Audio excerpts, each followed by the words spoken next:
From ruling the football world with an iron boot to facing financial woes and falling off the throne, Real Madrid's story is more dramatic than a soap opera. Yet, just when you think they're done, they rise like a phoenix, proving why they're called the kings of football. But how did this legendary club go from unstoppable to vulnerable, and then back to unbeatable? This is the rise, fall, and epic comeback of Real Madrid, the most thrilling tale in football history. Real Madrid didn't just wake up one day as football royalty. It took decades of vision, talent, and audacity to build the empire we know today. And like any great story, it starts with one man, Santiago Bernabéu. Bernabéu wasn't just a president, he was a visionary. After the devastation of the Spanish Civil War, he rebuilt Real Madrid from the ground up, literally. The stadium that bears his name became a fortress for football, and Bernabéu's dream was to turn Madrid into the greatest club in the world. Spoiler alert, he succeeded. Enter Alfredo Di Stefano. If Bernabéu was the architect, Di Stefano was the masterpiece. Signed in 1953 after a legendary tug-of-war with Barcelona. Yes, the rivalry drama started early. Di Stefano transformed Madrid into a footballing juggernaut. Think Messi, Ronaldo, and Pelé rolled into one. That's Di Stefano. Between 1956 and 1960, Real Madrid didn't just dominate, they made European football their playground. 5 consecutive European Cups. Di Stefano scored in every final, with Ferenc Puskas adding his magic. In the 1960 final alone, they won 7-3 against Eintracht Frankfurt, still considered one of the greatest matches in history. Real Madrid wasn't just a team, they were an era, an unbeatable force that turned football into art. And by the time Bernabéu passed away in 1978, his dream of global dominance was a reality. But the story, it doesn't end there. Fast forward to the early 2000s, and Real Madrid entered the Galacticos era. Florentino Perez, the mastermind behind the Galacticos strategy, signed superstars like Figo, Zidane, Ronaldo Nazario, and Beckham. It was football, glamour, and Hollywood all rolled into one. And moments like Zidane's 2002 Champions League winning volley, pure magic. But here's the twist. Despite the stadium, cracks were forming. For every spectacular goal, there was a glaring defensive hole. Balance was sacrificed for entertainment. Real Madrid's golden era wasn't just about trophies, it was about setting the standard for greatness. But as the saying goes, what goes up must come down. And for Madrid, the fall was just around the corner.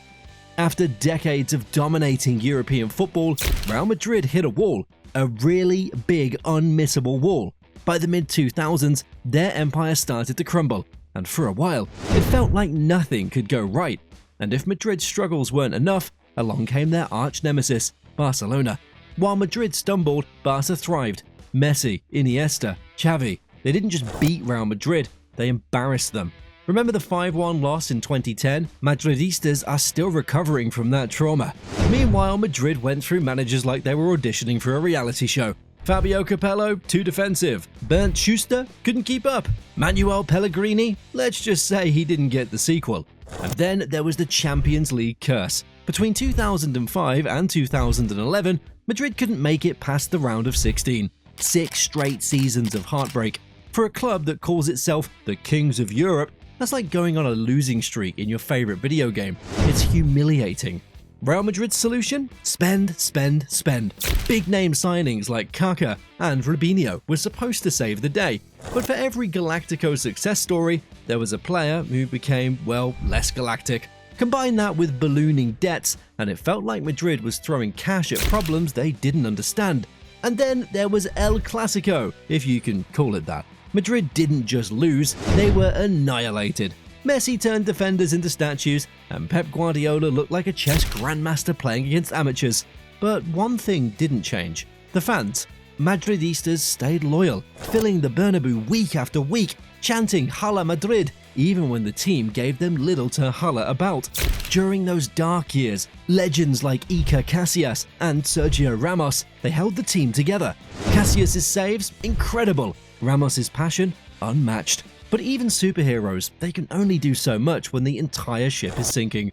And then, in 2009, the savior arrived. Cristiano Ronaldo, signed for a world record €94 million. He wasn't just a player, he was a beacon of hope. With Ronaldo's arrival, Real Madrid didn't just aim to fix the cracks, they aimed to rebuild the empire.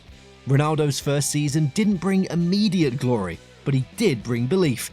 Goals rained down, fans started dreaming again, and Madrid's message to the football world was clear: we're back, and this time we're here to stay. While the Galacticos era of the early 2000s was all flash and no finish, Ronaldo's arrival marked the beginning of something real.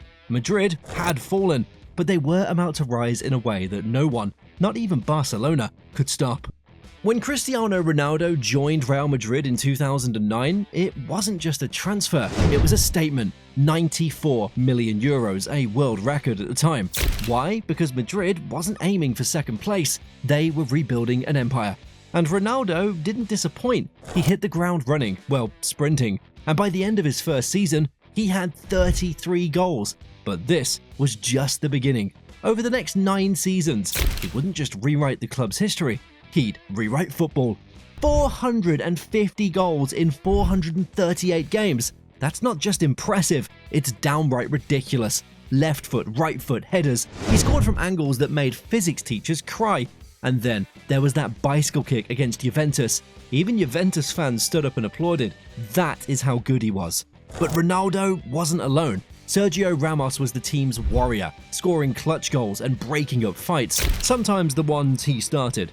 Luka Modric controlled the midfield like a puppet master, and Karim Benzema, the most underrated star of his era, quickly racked up goals and assists.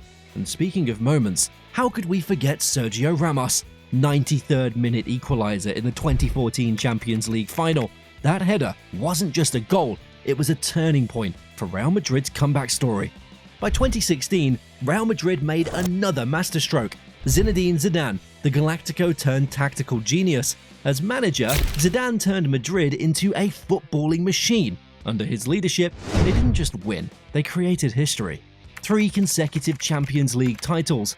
Let that sink in. No team had ever done it before, and honestly, no one may ever do it again. Zidane's Madrid became synonymous with big game brilliance. When the stakes were high, they delivered.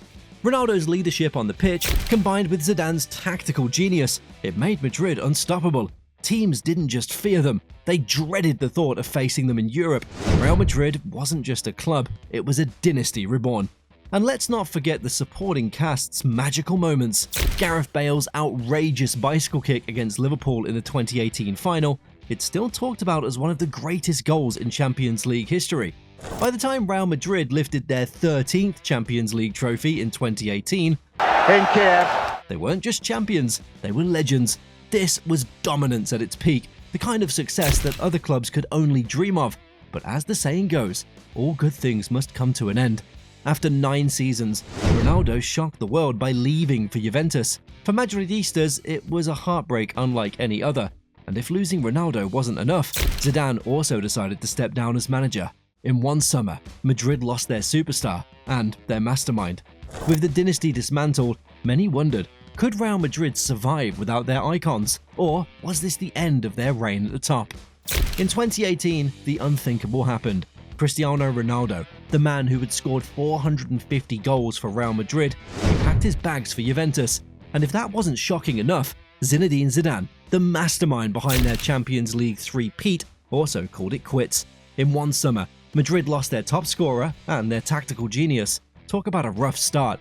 To fill Zidane's shoes, Real Madrid, they turned to Julen Lopetegui. Spoiler alert, it didn't work. Lopetegui only lasted a few months before being shown the door. His replacement, Santiago Solari, he didn't fare much better. Under his management, Madrid looked more like a mid-table team than European royalty. The 2018-19 season, it hit rock bottom with a humiliating Champions League exit at the hands of Ajax. And it wasn't just a loss, it was a crushing 4-1 defeat at the Bernabeu. The mighty Madrid had fallen, and rivals couldn't help but enjoy the spectacle.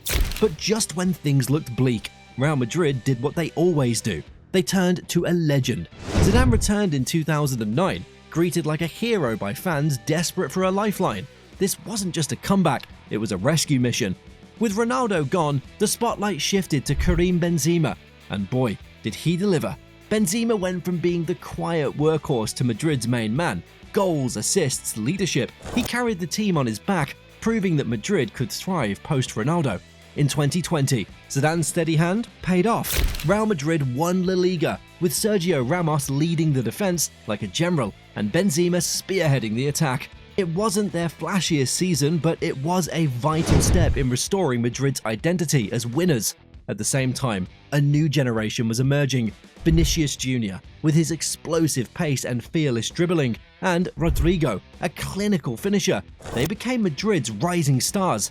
They weren't just playing, they were learning to thrive under the weight of the famous white shirt. And then came the 2022 Champions League run, arguably one of the most dramatic campaigns in football history. Against PSG, Chelsea and Manchester City, Madrid staged comeback after comeback. It was pure chaos and pure Madrid.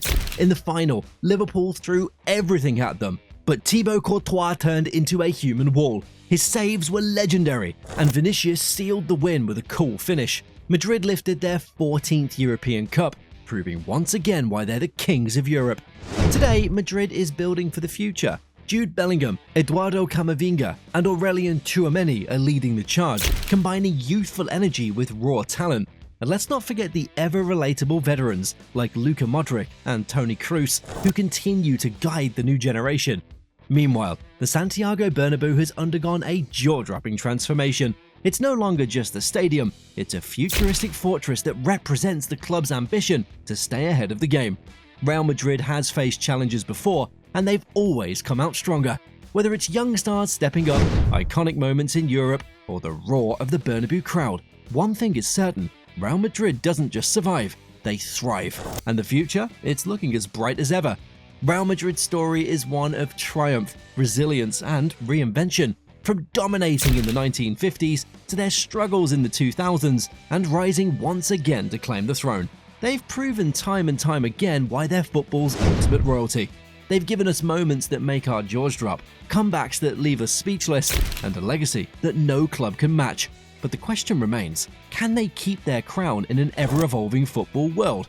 What do you think? Will this new generation lead Madrid into yet another golden era?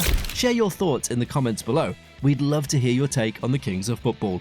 Don't forget to like this video, subscribe, and hit that notification bell for more epic football stories. Thanks for watching, and as they say in Madrid, Hala Madrid!